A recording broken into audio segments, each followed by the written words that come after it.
Así que hoy quiero compartirles, obviamente, sobre lo que fueron las Pascuas y lo que pasó, ¿no?, en aquel momento. Nos encontramos 2000 años atrás y vemos todo lo que pasaba con Jesús y la injusticia que él tuvo que pasar hasta que pasó por su muerte en la cruz, ¿no? Y bueno, todos estos días cuando me enteré que iba a predicar, ¿no?, hace como un mes ya, yo decía, bueno, ya tengo tema porque me tocaba predicar para esta fecha. Pero qué difícil es tratar de enumerar así como algunas cosas de Jesús, ¿no? Porque no, ya lo dice en la Biblia, ¿no? Si habría que escribir todas sus maravillas, todo lo que él hizo, no alcanzarían los libros, ¿no? Y así que hermoso el momento en el que me tocó predicar de esto. Así que quiero que vayas buscando, si tenés Biblia, en Romanos 5, y si no tenés Biblia, acércate a un cristiano que tenga Biblia. Romanos 5, 9. Dice, y ahora que hemos sido justificados por su sangre, ¿con cuánta más razón por medio de él seremos salvados del castigo de Dios? Porque si cuando éramos enemigos de Dios fuimos reconciliados con él mediante la muerte de su Hijo, ¿con cuánta más razón, habiendo sido reconciliados, seremos salvados por su vida? Y no solo esto, sino que también nos regocijamos en Dios por nuestro Señor Jesucristo, pues gracias a Él ya hemos recibido la reconciliación. Y quiero compartirte lo que el Señor quería que te comparta el día de hoy con respecto a la justificación que Él hizo en la cruz por vos y por mí. Nosotros tenemos una naturaleza pecaminosa. Venimos desde el Edén contaminados con el pecado, ¿no? Y realmente había que hacer un sacrificio y ese sacrificio fue Jesús. Cuando Él caminó por la tierra y nos fue dejando ciertas cosas que Él hizo, Él nos dejó ejemplos muy claros de cómo seguirlo y de cómo ser, ¿no?, como Él. Cómo debemos nosotros tomar nuestra cruz y seguirlo, cómo nosotros debemos autoexaminarnos y seguirlo. Y realmente, esperen que voy a ir buscando, si quieren ir buscando, San Juan 12, vemos a un Jesús que era disruptivo, que era diferente, que estaba adelantado a su época, ¿no? Y no lo entendían. Él hablaba muchas veces por parábolas, él hablaba muchas veces con una especie de acertijo, ¿no? Pero siempre que habló verdad, y siempre que habló, lo dijo por algo, ¿no? Y lo dijo también para dejarnos una enseñanza. Él tendría que pasar por un juzgado injusto, Él tendría que pasar por la cruz y morir por cada uno de nosotros. Pero quiero dejarte algunas cosas que Él puso en mi corazón. En Juan 12,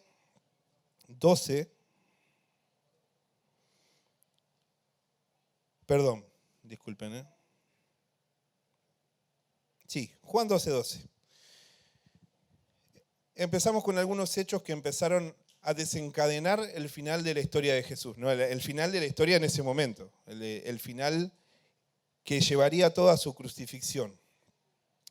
Y nos posicionamos en un momento en donde Jesús venía de resucitar a Lázaro, venía de Betania, y justo antes de entrar a Jerusalén, Él manda a sus discípulos que vayan a buscar un burro, y estaba preparándose la entrada triunfal a Jerusalén, ¿no? Cuando él entra, dice en Juan 12:12, al día siguiente, muchos de los que habían ido a la fiesta se enteraron que Jesús se dirigía a Jerusalén. Tomaron ramas de palma y salieron a recibirlo, mientras gritaban a voz de cuello, ¡Hosana! Bendito el que viene en el nombre del Señor. Bendito el Rey de Israel. Y esto a mí me hizo pensar mucho, ¿no? Cuando veo esta entrada triunfal a Jerusalén, creo que sus discípulos y todas las personas que lo seguían detrás, ¿no? Porque aparte de su grupo íntimo, venía ya gente siguiéndolo. Imagínense, venía gente de Betania que había visto cómo resucitó a Lázaro. Venía un montón de personas con él, ¿no? Y más la gente que estaba en las fiestas ahí. Entonces, lo hemos visto quizás, o lo podemos de alguna forma plasmar en nuestra mente en algunas series, ¿no? No sé si quién vio The Chosen y esas cosas, ¿no? Cuando hace la entrada triunfal y ponen los mantos, ¿no? Y lo emotivo que es ese momento. Pero también vemos que unos días después, esa misma gente estaría pidiendo que lo crucifiquen. Porque cuando nos vamos un poquito más adelante a la historia, perdón, voy a hacer tipo Netflix, ¿no? Que voy y vengo. Pero cuando nos vamos más adelante en la historia, vemos que nadie salió en su defensa. Vemos que no hubo alguien que dijo, no, yo estoy a favor de Jesús, ¿no? En todo el momento del juicio y en toda la injusticia que se hizo con él, no hubo quien salte a favor, ¿no? No hubo quien salte a decir, no, para mí este hombre es bueno. Sin embargo, la turba lo que pensó fue, o lo que pidió fue, crucifíquenlo, ¿no? Cuando vemos esta entrada triunfal, yo creo que muchas personas habrán pensado, bueno, el judío de esa época tenía en su mente que el enemigo eran los romanos y que iba a venir un Mesías que iba a cambiar esa situación. Un Mesías que se iba a levantar en armas, ¿no? Y que, bueno, básicamente iban a borrar de la faz de la tierra a los romanos, pero no fue así. Jesús era un Mesías distinto, un Mesías que vino a pagar otra deuda, no vino a pagar una deuda con los romanos, sino él vino a pagar una deuda que era nuestra. ¿Amén? Así que luego de la entrada triunfal nos posicionamos en la última cena, un momento de intimidad que él tiene con sus discípulos, ¿no? Acá mismo, Juan 13:12, tenemos un momento muy especial que quizás cualquiera de nosotros diría, bueno, él es Jesús, él es el maestro, debe ser servido. Y creo que cualquiera de nosotros pensaría en servirlo, ¿o no? Creo que si vinieran Jesús ahora, ¿ustedes qué harían? Vengan, vení, sentate acá, en el mejor lugar, donde se escucha bien, ¿no? Allá donde el parlante justo da para que él se sienta bien, donde justo el aire acondicionado le da. Y creo que uno le prepararía el mejor lugar, ¿no? Sin embargo, Jesús plasmaba un ejemplo totalmente diferente a sus discípulos, ¿no? Convengamos, eran muchachitos que estaban aprendiendo incluso a crecer, aprendiendo a ser hombres, y aprendían de este ejemplo, ¿no? Jesús lava los pies de sus discípulos para dejar el ejemplo de el que sirve a los demás es el mayor. Anoté acá. Y en Juan 13:12 tenemos el siguiente pasaje. Dice, cuando terminó de lavar los pies de los discípulos, se puso el manto y volvió a su lugar. Y entonces les dijo, ¿entienden lo que he hecho con ustedes? Ustedes me llaman maestro y señor y dicen bien, porque lo soy. Pues si yo soy el señor y maestro, les he lavado los pies, también ustedes deben lavarse los pies los unos a los otros. Les he puesto el ejemplo para que hagan lo mismo que yo he hecho con ustedes. Les aseguro que ningún siervo es más que su amo y ningún mensajero es más que aquel que lo envió. ¿Entienden esto? Dichosos serán si lo ponen en práctica. Jesús les enseñaba un poco no, bastante de humildad. Jesús les enseñaba cómo deberían ser, no solamente entre ellos, sino también con los demás. Jesús les enseñaba, entre muchas cosas que se habló esa noche, ¿no? Y entre muchas cosas que Él venía enseñándoles, les enseñaba que ellos iban a ser rechazados, porque Jesús fue rechazado. Y si Jesús fue rechazado, ¿cómo no van a ser rechazados ellos? Si ni siquiera Jesús pudo caerle bien a todo el mundo. Y sin embargo terminó en la cruz. ¿Cuánto más nosotros, no? ¿Vieron cuando nos enojamos entre nosotros? Ay, no, porque aquel me habló mal. No, porque Max me habló mal. No, mentira, Max, perdón. Max es muy bueno. Y sin embargo a veces nos enojamos por pavadas, ¿no? Sin embargo el Señor se sentó con sus discípulos y en muy poco tiempo Él iba a ser traicionado y negado por sus discípulos. Y no solamente traicionado y negado, Él iba a ser dejado solo prácticamente, porque todo el proceso judicial que Él pasó, lo pasó solo. En este momento Él también afirma, ¿no?, esta noche, que Él iba a ser traicionado.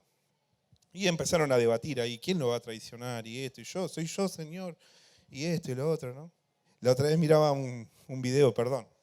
Yo no puedo ser serio siempre, ¿viste? Pero estoy un poco nervioso, obviamente se nota, ¿no? Pero la otra vez miraba un video que dice, ¿seré yo, Señor? No, Pedro, vos no. ¿Seré yo, Señor? No, Juan, vos no. Y Judas le dice, ¿seré yo, Señor? ¿Seré yo, Señor? ¿Viste? Re enojado, ¿viste? Como... Pero bueno, perdón, el chiste me salía de adentro, ¿no? Pero realmente vemos un Jesús que independientemente de todo lo que iba a pasar, porque Él lo sabía, Él tenía todo, Él sabía todo lo que estaba por pasar, ¿no? Y sin embargo Él se humilló. ¿Y cuánto más nosotros tenemos que humillarnos y aprender de Jesús?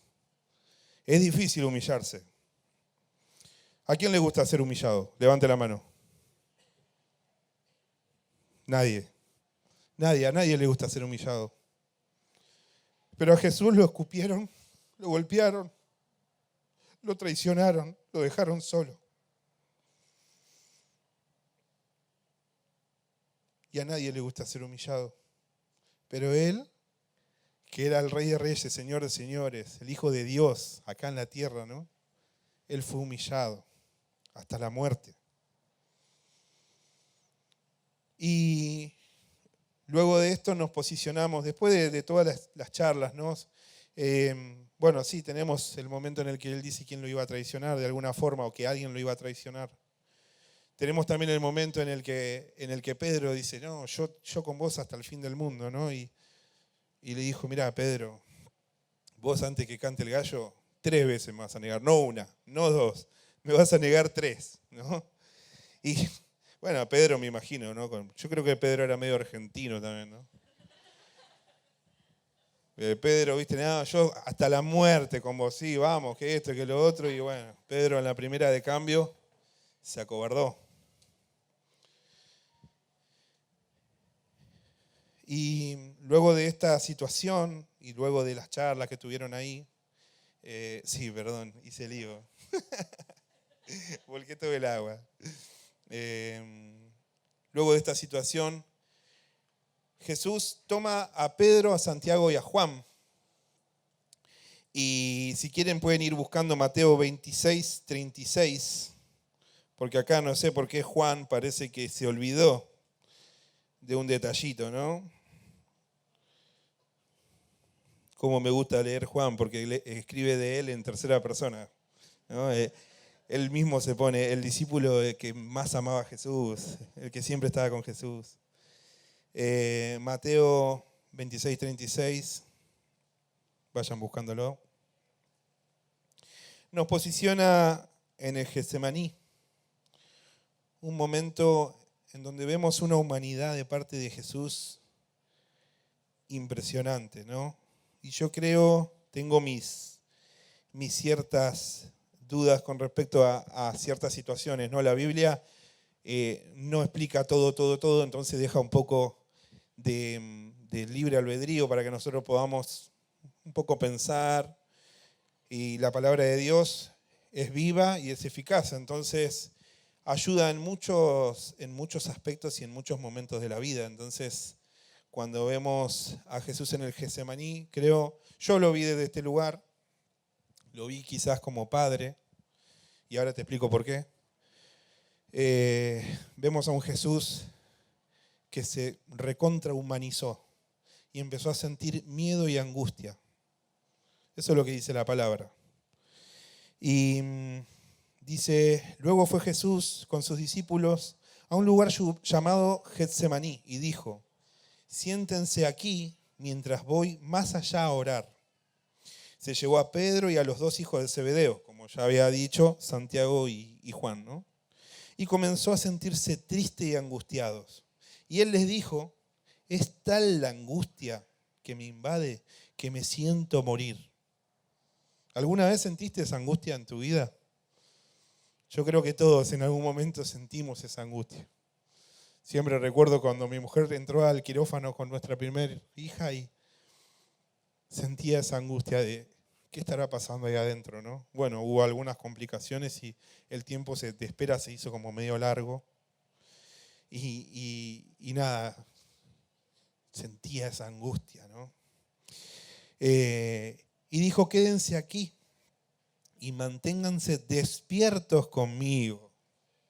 Les dio una orden directa, era una orden directa del Hijo de Dios, ¿no? Y yendo un poco más allá, se postró rostro en tierra y oró, Padre mío, si es posible, no me hagas beber de este trago amargo. Yo me imagino así esa oración, ¿no? Padre mío, si es posible, pasá de mí esta copa, pero que no sea lo que yo quiero, sino que sea lo que vos querés, lo que tú quieres. Y luego volvió a donde estaban sus discípulos y los encontró dormidos, cuando él les había dado, ¿no?, una orden. Y le dice a Pedro, ¿no pudieron mantenerse despiertos conmigo ni una hora? Una hora. Permanezcan despiertos y oren para que no caigan en tentación. El Señor Jesús ya sabía lo que venía, ya sabía cuál era la tentación. El espíritu está dispuesto, pero el cuerpo es débil. Y usted imagínese, hermanos míos, si Jesús necesitaba apartarse al lugar secreto para orar, ¿cuánto más nosotros? ¿Qué queremos inventar, no? ¿Qué piensan ustedes? Entonces, dice que esto no pasó solo una vez, esto pasó 3 veces. O sea, las 3 veces vino, los despertó y dijo, intercedan conmigo. Él fue al lugar secreto y otra vez, Señor, si es posible, pasá de mí esta copa. Y cuando volvió de vuelta donde estaban sus discípulos, otra vez lo mismo, ¿no? 3 veces pasó lo mismo. 3 veces hizo esta oración. Y casualmente, lo que yo pienso como padre, y cuando veo un poquito algunas historias de la Biblia, digo, ¿será que las 3 veces Jesús encontró silencio? ¿Será que vieron cuando nosotros hacemos una oración y a veces Jesús no responde rápido? Creo que a todos nos gustaría tener como la receta de, bueno, a ver, voy, Señor, necesito esto, esto y esto, y ping, ping, que vayan apareciendo las cosas, ¿no? Ah, Señor, quiero mi guitarra, la que más me gusta a mí, esto, lo otro. O quiero que Max me regale su guitarra negra. ¿Por qué se ríen? Puede ser, capaz que el Señor... Mirá si ahora después de esta prédica Max dice, no le va a regalar... Quiero el talento de Carlos para la batería. Uy, por favor, Señor. ¿No? Y venís y sin estudiar. Ah, de Cris también, perdón, Cris, no te enojes. El talento de Cris también. Pues me miró y me miró como... ¿No ves que estamos hablando de perdón, Cris? Pero qué fácil sería, ¿no? Tener esa receta justa, ¿no? Pum, vengo al lugar secreto, me arrodillo, pido lo que necesito, pum, aparece. Y a veces no es así. A veces sí, ¿eh? A veces pasa. A veces pasan los milagros instantáneos. Y a veces hay que esperar un poco más. Y también a veces el Señor dice que no. Y hay que aprender a vivir en la soberanía del Señor, por más que nos cueste y por más que sea duro. Porque Jesús aprendió, Jesús nos enseñó acá, pero que no sea yo lo que yo quiero, sino que sea lo que tú quieres. Básicamente le decía, me gustaría que no tomar este trago amargo, pero que sea tu soberanía, Señor. Y si Jesús hizo esta oración, nosotros tenemos que aprender de esta oración, ¿no? Y bueno, vuelvo para atrás. Cuando pensaba en esta oración, digo, ¿será que las 3 veces él, yo me imagino, ¿no?, que él, por ser el Hijo de Dios, tenía como un plus extra, ¿no? Más allá de que él era carne y hueso, caminaba acá en este mundo, pero tenía como un plus, digo yo, ¿no? Pero cuando pienso en esa oración, digo, ¿será que las 3 veces él encontró silencio? ¿Será que esas 3 veces él estaba tan angustiado porque capaz que ya no escuchaba la voz del Padre? Y a mí se me vino al toque la historia de Abraham con Isaac, ¿no? Abraham con el hijo de la promesa. Cuando el Señor se lo pide y él empieza a preparar todo, ¿no? Y cuando están yendo allá para hacer la ofrenda, ¿no? Que la ofrenda era su hijo, su amado hijo, el hijo que estuvo esperando durante años. ¿Y qué le podía decir?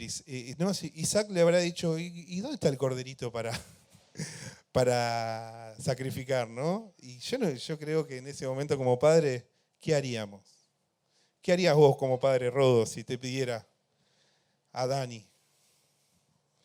¿Cómo le decís? Mirá, hijito, yo... ¿O no? Qué duro sería, ¿no? A cualquiera de nosotros como padres. Sin embargo, Jesús aceptó su destino. Y en ese momento también se generan más cosas. Luego de esto lo arrestaron. Y cuando lo arrestaron viene Judas, y bueno, yo no me quiero meter del todo en la historia para que no sea súper largo esto. Judas viene, le da un beso, obviamente lo marca y lo entrega a los soldados. Y en ese momento Pedro, que era bien argentino me parece a mí, agarra una espada y le corta la oreja a uno de los soldados. Si quieren ahí, si están en la Biblia, vayan a Mateo 26, 36. 26, 52. Estamos todos en el mismo lugar igual. Y le hace una exhortación a Pedro, ¿no? Y le dice, a ver, que me perdí un poquito acá. Guarda tu espada, le dice, porque a los que hierro matan, a hierro mueren. ¿Crees que yo no puedo acudir a mi Padre y al instante pondré a mi disposición más de 12 batallones de ángeles? Entonces, ¿cómo se cumplirían las Escrituras?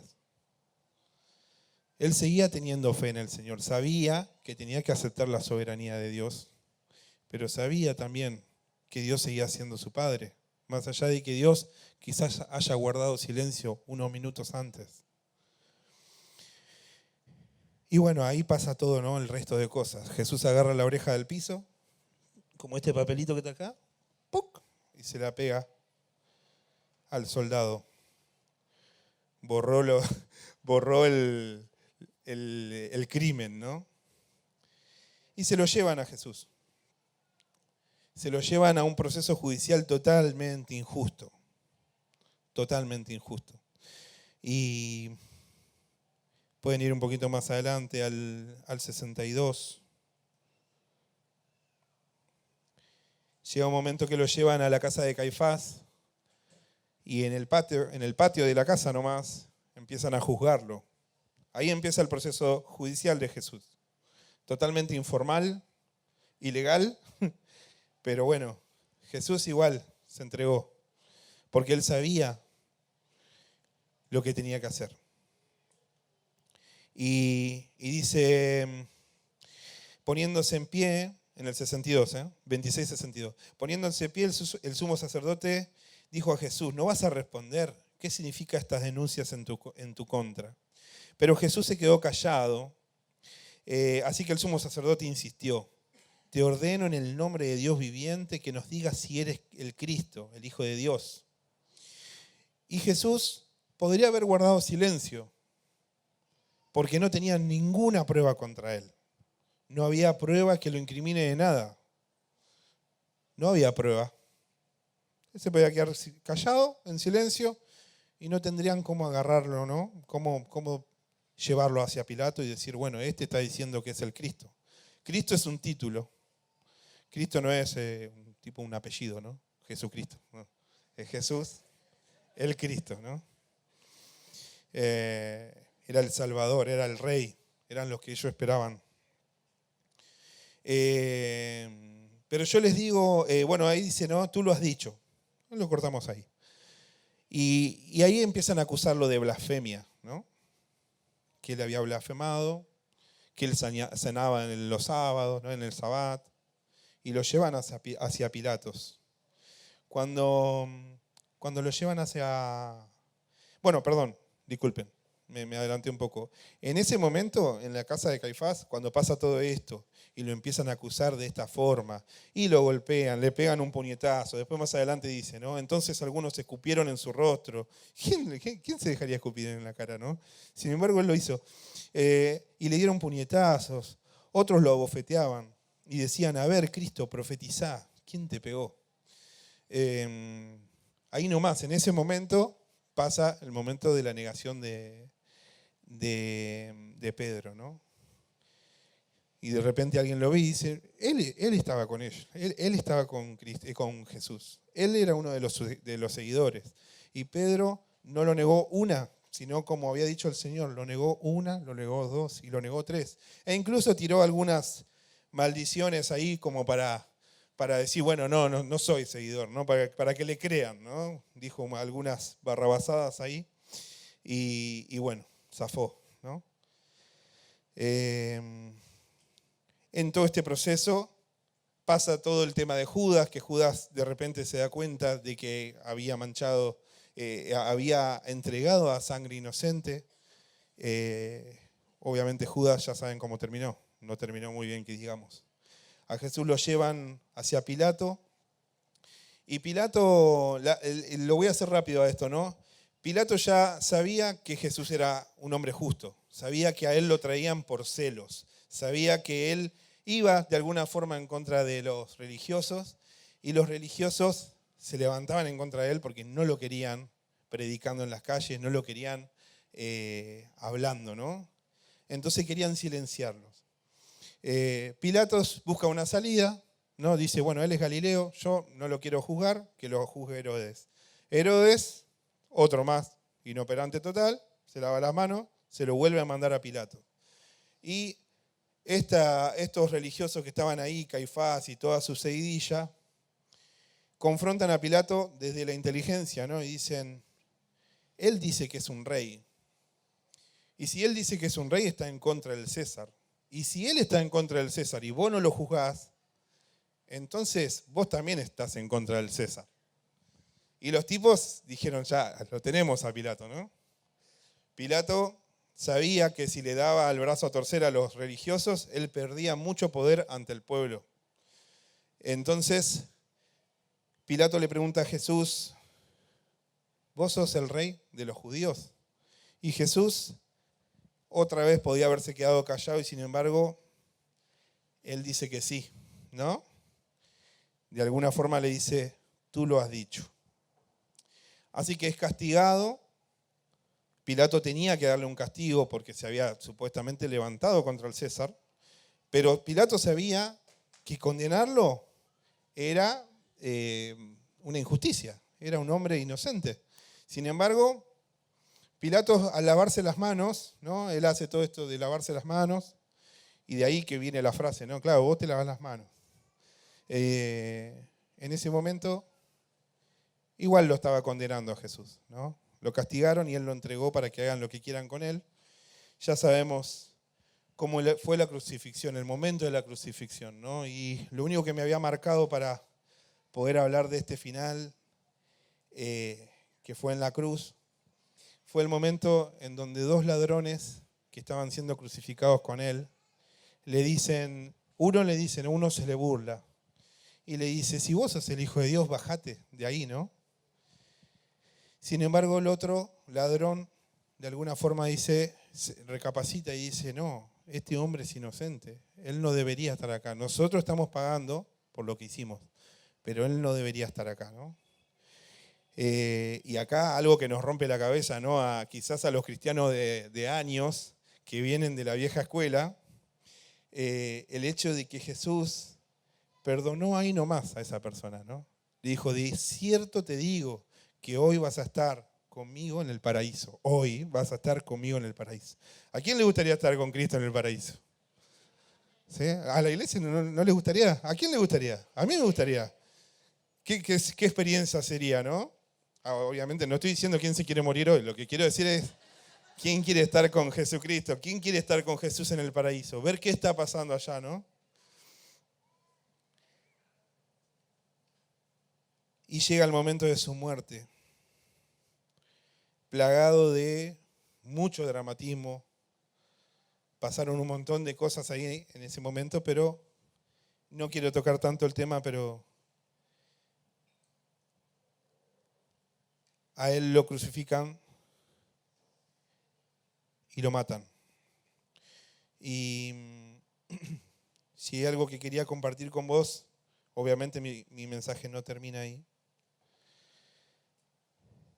Ese viernes que él muere, yo creo que todos sus seguidores desfallecieron mal.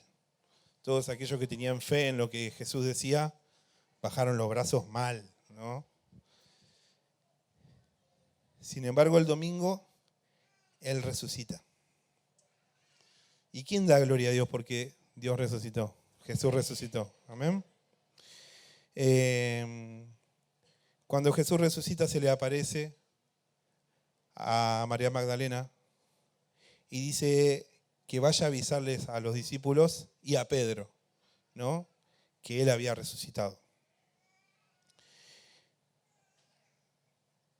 Y esto me llenó de alegría saber que aún cuando Pedro lo había traicionado, de alguna forma, lo había negado 3 veces, Jesús todavía seguía pensando en él.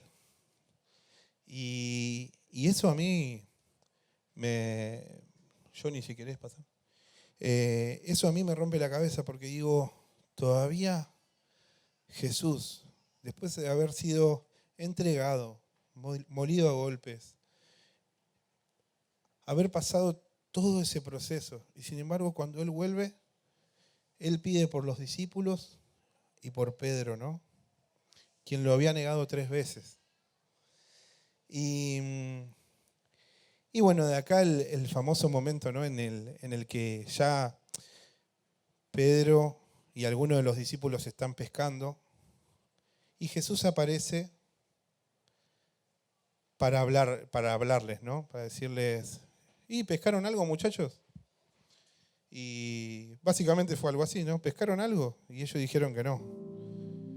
Entonces vuelve a pasar como un déjà vu, ¿no? Bueno, tiren las redes del otro lado. Y esto es muy loco porque cuando tiran las redes se vuelve a generar una pesca milagrosa, ¿no? Vuelve a pasar algo que tenía la marca de Jesús, ¿no? Tenía como la marca registrada, ¡pum! Made in Jesus. Y bueno, ahí Pedro sale disparado hacia Jesús. Yo me imagino que de alguna forma a buscar redención. Y Jesús ya los esperaba en la orilla con algunos pescaditos ahí para que vengan a desayunar. Y así de familiar es Jesús. Él sabía que habían estado toda la noche pescando y no pescaron nada. Entonces él los estaba esperando ahí con un pescadito, con un pancito. Y así de detallista es nuestro Señor.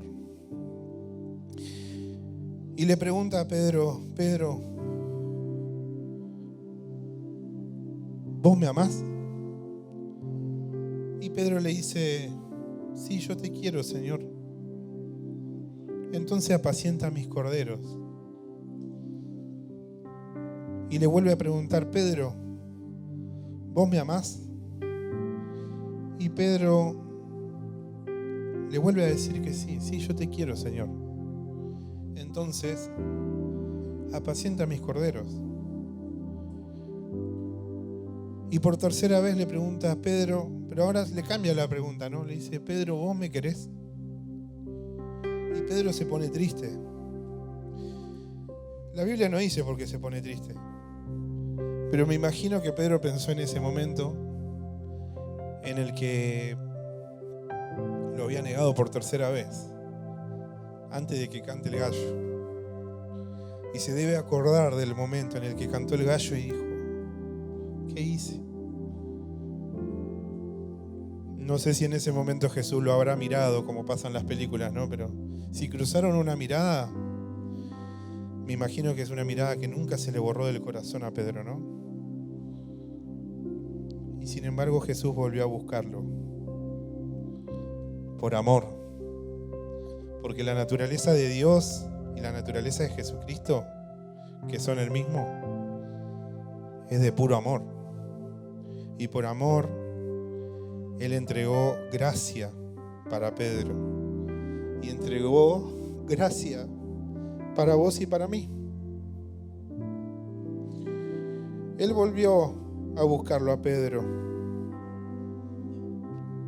para reivindicarlo, porque Pedro sería una columna muy fuerte en el evangelio de esa época. Cristo como piedra angular y Pedro llevando la palabra, ¿no? Y yo te leí al principio el texto de Romanos que dice justificados por la sangre. Yo tenía otro texto, pero me pareció que este final iba más con ese texto, ¿no? Vos y yo somos justificados por la sangre. Porque Pedro, en Hechos 3:12, después si quieren lo pueden buscar, él sana a un lisiado. El momento este en el que no le dice, no tengo nada, pero lo que tengo te doy, y lo cura. Pero sigue ese pasaje, ¿no? Y dice que el pueblo se maravilló por lo que hizo Pedro. Y Pedro, que ya había pasado por esta situación, con Jesús reivindicándolo, y Jesús perdonándolo, y Jesús que no le vino a reclamar nada, un Jesús que vino y que lo abrazó, le abrazó el corazón. Pedro sana a este lisiado y la cosa no termina ahí, ¿no? Pedro, como buen argentino, se pone a decirle al pueblo, ustedes lo negaron. Pedro, ¿no? Que lo había negado 3 veces. Ustedes lo negaron y lo crucificaron, lo mandaron a morir, ¿no? Y yo digo, ¿cómo Pedro tomó esa autoridad? ¿Viste cuando a veces decimos, no, tal persona tiene que hacer tal cosa para tener autoridad? ¿No? Cuando, no sé, cuando nos dan consejos de hijos. Bueno, pues si no tiene hijos, ¿qué puede aconsejar, no? Cosas así. Y la autoridad se la había dado Jesús. ¿Cuándo? Y cuando lo justificó por su sangre. Pedro recibió perdón, pero no un perdón que cambia o un perdón a medias. Recibió un perdón perfecto. Un perdón que solamente se consigue por la sangre de Jesús. Un perdón que solamente se consigue con ese sacrificio que se hizo hace 2000 años. Jesús era el Cordero perfecto, sin mancha, que se entregó por tu vida y por mi vida. Y te pido, iglesia, que cierres los ojos. Si querés ponerte de pie. Y quiero que reflexiones en esto conmigo.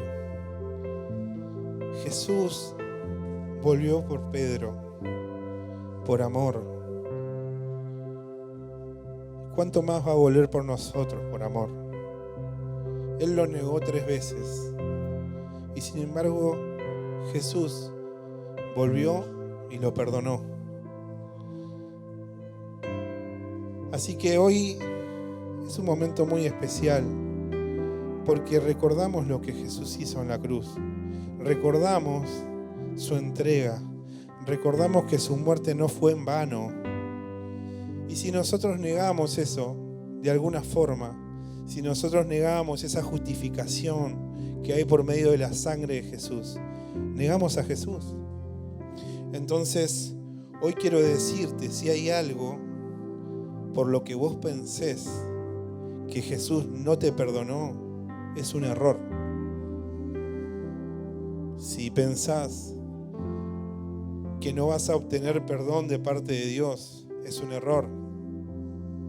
Porque Dios no es hombre para mentir. Entonces, iglesia, te pido que cierres tus ojos y que pienses y te autoexamines. ¿Cuántas veces quizás le fallamos al Señor en esta semana? Pero anda más allá. ¿Cuántas veces quizás pensaste Dios no tiene nada que ver conmigo o no quiere tener nada que ver conmigo? ¿Cuántas veces Dios me habló y yo no lo escuché? Sí.